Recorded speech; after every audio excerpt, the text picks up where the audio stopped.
다 같이 사도신경으로 신앙 고백하심으로 11월 4일 금요일 아침 예배를 하나님께 드립니다. 나는 전능하신 아버지 하나님, 천지의 창조주를 믿습니다. 나는 그의 유일하신 아들, 우리 주 예수 그리스도를 믿습니다.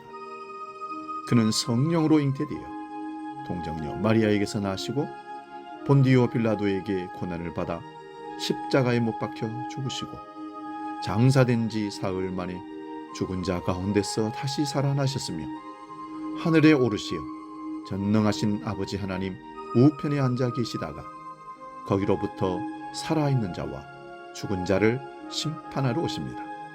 나는 성령을 믿으며 거룩한 공교회와 성도의 교제와 죄를 용서받는 것과 몸의 부활과 영생을 믿습니다. 아멘.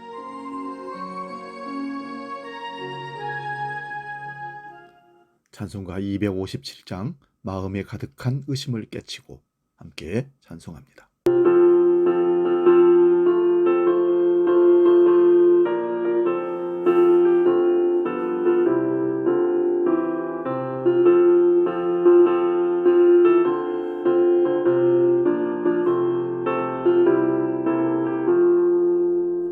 마음에 가득한 의심을 깨치고 지극히 완벽한 마음으로 찬송을 부르는 어린 양 예수의 금리로 속죄함 얻었네.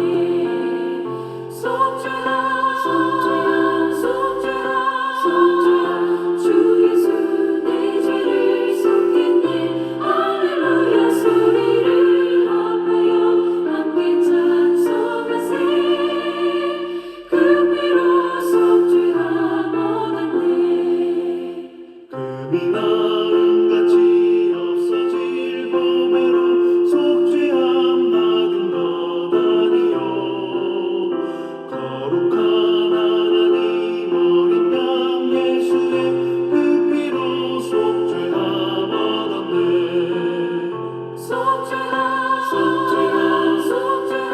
속죄함 주 예수 내 죄를 속했네. 할렐루야 소리를 합하여 함께 찬송하세. 금리로 속죄함 얻었네. 오늘 아침 우리에게 주시는 하나님 말씀은 구약성경 사무엘하 7장 8절에서 12절의 말씀입니다. 구약성경 473면에 있습니다. 사무엘하 7장 8절에서 12절 봉독할 때에 살아계신 하나님의 음성을 들을 수 있기 바랍니다. 지금 봉독합니다. 그러므로 이제 내 종 다윗에게 이와 같이 말하라. 만군의 여호와께서 이와 같이 말씀하시기를 내가 너를 목장 곧 양을 따르는 데에서 데려다가 내 백성 이스라엘의 주권자로 삼고 네가 가는 모든 곳에서 내가 너와 함께 있어 네 모든 원수를 네 앞에서 멸하였은즉 땅에서 위대한 자들의 이름같이 내 이름을 위대하게 만들어 주리라. 내가 또 내 백성 이스라엘을 위하여 한 곳을 정하여 그를 심고 그를 거주하게 하고 다시 옮기지 못하게 하며 악한 종류로 전과 같이 그들을 해하지 못하게 하여 전에 내가 사사에게 명령하여 내 백성 이스라엘을 다스리던 때와 같이 아니하게 하고 너를 모든 원수에게서 벗어나 편히 쉬게 하리라. 여호와가 또 내게 이르노니 여호와가 너를 위하여 집을 짓고 내 수완이 차서 내 조상들과 함께 누울 때에 내가 내 몸에서 날 내 씨를 내 뒤에 세워 그의 나라를 견고하게 하리라. 아멘. 봉독한 말씀으로 하나님을 감동케 합시다. 이런 제목으로 하나님 말씀을 상고합니다. 다윗은 일생의 모든 삶으로 하나님을 감동케 했던 사람이고 하나님의 마음에 합한 자로 하나님께 인정받는 성군이 되었던 것입니다. 여러분, 마음이 동하면 모든 문제가 풀리게 되어 있습니다. 그런데 그 마음을 동하게 하는 것이 결코 쉬운 일이 아닙니다. 그 사람의 마음을 가식이나 속임이 없이 순수하게 드러내어 마음으로 다가간다면 풀리고 열리게 되는 것입니다. 그런데 마음이 닫히면 어떤 것으로도 마음을 동하게 할 수가 없습니다. 사람이 세상에 사는 동안 누군가에게 감동을 주면서 산다는 것은 대단히 귀한 일입니다. 하물며 하나님 마음을 감동케 하여 여는 것은 더더욱 어렵고 귀한 것입니다. 테리 폭스라는 사람이 있습니다. 그는 카나다 태생의 평범한 청년이었습니다. 18살에 암 판정을 받고 23살에 세상을 떠났습니다. 암 치료를 위해 오른쪽 다리를 무리 위 15cm까지 잘라냈지만 생존율은 고작 15%에 불과했습니다. 그는 그 몸으로 소아병동 아이들의 암치료 기금 마련을 위해 카나다 횡단 달리기를 했다고 합니다. 8,530km의 거리를 하루에 42km씩 달렸습니다. 5,373km를 달리다 멈춰야 했습니다. 병원에 입원했더니 암이 폐로 전이된 상태였습니다. 항암 치료를 다시 받았지만 그는 23살의 나이로 이 세상을 마감했습니다. 그가 세상을 떠난 날 집집마다 조기를 달았다고 합니다. 그는 죽었지만 여전히 그의 이름이 살아 있습니다. 매년 55개국이 참여하는 테리 폭스 마라톤 대회가 있다고 합니다. 테리 폭스는 위대한 카나다인 2위에 선정되는가 하면 그의 이름을 딴 암퇴치 모금 운동도 이어지고 있다고 합니다. 2005년에는 그를 기리는 $1짜리 기념주화가 만들어지기도 했답니다. 비록 짧은 한 생애를 살다 갔지만 그는 전 세계인에게 카나다인에게 깊은 감동을 선사했습니다. 하나님의 일은 결국 하나님의 영에 감동받은 사람들이 하게 됩니다. 출애굽기에 보면 성막을 세울 때 일했던 사람들에 대해서 이렇게 말하고 있습니다. 출애굽기 35장 21절.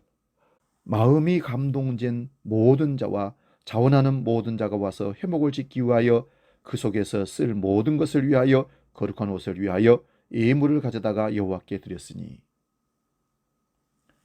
척박한 땅 광야에서도 하나님께 감동받은 사람들은 성막을 짓는 데 필요한 모든 것들을 지원해 내놓게 되었습니다.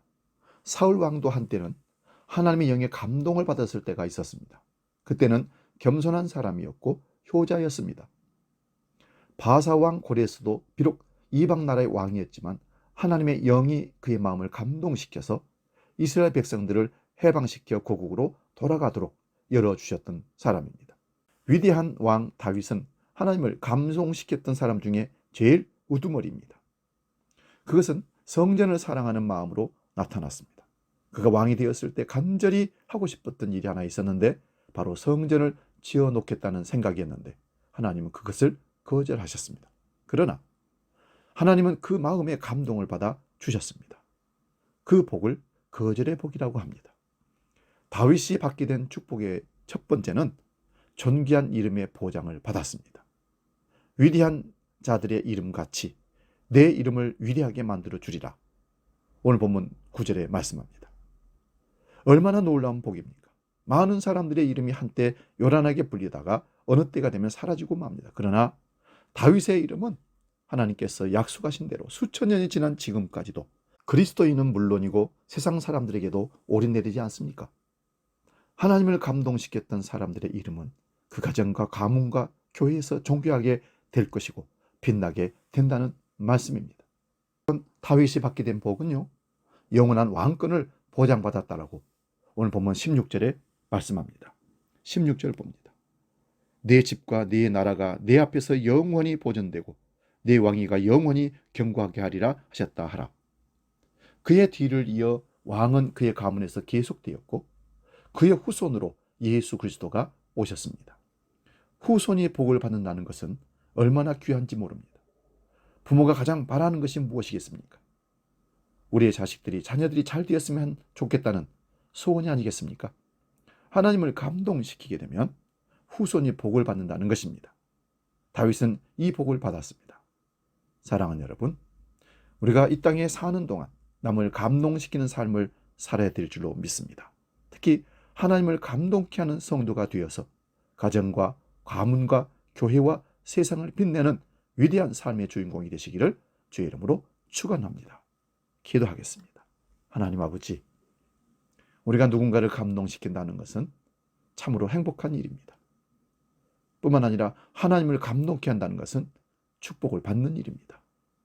존귀한 이름의 보장을 받고 영원한 왕권을 보장받은 다윗처럼 우리도 이 땅에 살면서 하나님을 감동케 하는 삶으로, 이웃을 행복하게 하고 감동케 하는 삶으로 가정과 가문과 교회와 우리의 모든 삶이 인정받게 하시고 주의 이름이 드러나게 주옵소서. 대대자자손손 계속해서 믿음의 복을 받기에 부족하지 않도록 그 복을 우리에게도 허락하여 주옵소서. 주기도로 기도합니다. 하늘에 계신 우리 아버지, 아버지 이름을 거룩하게 하시며 아버지의 나라가 오게 하시며 아버지의 뜻이 하늘에서와 같이 땅에서도 이루어지게 하소서. 오늘 우리에게 일용할 양식을 주시고 우리가 우리에게 잘못한 사람을 용서하여 준 것 같이 우리 죄를 용서하여 주시고 우리를 시험에 빠지지 않게 하시고 악에서 구하소서. 나라와 권능과 영광이 영원히 아버지의 것입니다. 아멘.